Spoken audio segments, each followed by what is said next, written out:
कुलकर्णी साहेब. नमस्कार. नमस्कार मुलांनो, नमस्कार करा गुरुजींना. चला मुलांनो, सुखी राहा, यशस्वी व्हा. अरे छान सावकाश, शिकून मोठे सावकाश. व्हा. जाऊ का? तुम्ही वैदिक शाळा काढणार आहात असं कळलं. आमच्या मुलांना तिथे प्रवेश मिळावा यासाठी विनंती करायला आलोय. तुमचं खूप नाव ऐकलंय गुरुजी. तुमच्याकडे मुलं खूप चांगलं शिकतील, चांगले संस्कार होतील त्यांच्यावर. नक्कीच होतील.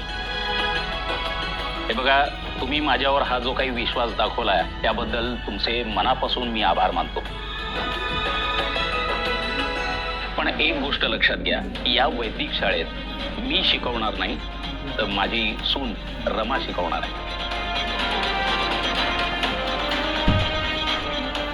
म्हणजे तुम्ही नाही शिकवणार मुलांना?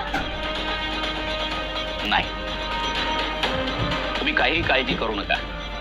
हे बघा, रमा सुद्धा तितकीच सुविद्य आहे. ती चांगल्या प्रकारे मुलांना शिकवेल. पण आम्ही तर तुमचं नाव लौकिक ऐकून इथे आलोय. शाळेत तुमची सून शिकवणार आहे हे आम्हाला माहिती असतं अगोदर तर आम्ही आलो नसतो कदाचित.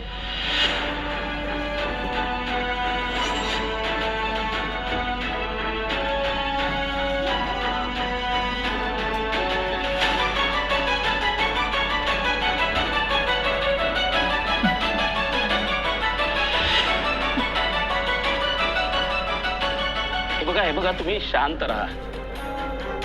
मी तुम्हाला हात जोडून विनंती करतो, गडबड करू नका. हा, एक मिनिट. रमा बेटा इथे.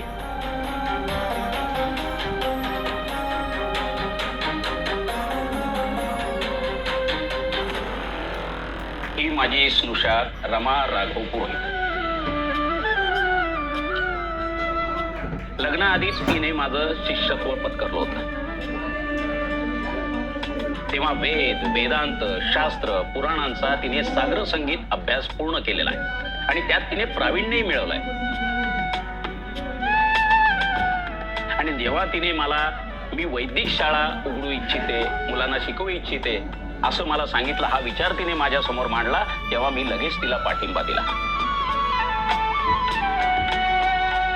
तेव्हा माझी तुम्हाला हात जोडून विनंती आहे, तिच्या गुणवत्तेबद्दल तुमच्या मनात कुठलीही शंका ठेवू नका. विश्वास ठेवा माझ्यावर. अहो, पण बाई वेदशास्त्र वगैरे कसं शिकवणार? हो, असं काय म्हणताय?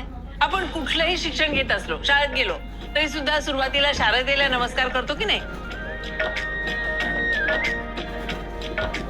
आणि ती सुद्धा एक स्त्रीच तर आहे. मग आणि तरीही तुमचा विश्वास बसत नसेल आणि तुमच्या मनात शंका असेल तर मी तुम्हाला एक उपाय सुचवतो. तुमच्या या मुलांना एक दिवसासाठी, फक्त एक दिवसासाठी रमाच्या हाती सुपूर्द करा आणि परवा सकाळी येऊन तुम्ही पहा की रमानी त्यांना काय शिकवलंय ते.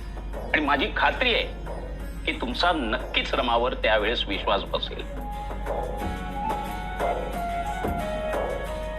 ठीक आहे गुरुजी, तुम्ही इतकं म्हणताय तर आमची काही हरकत नाहीये. धन्यवाद.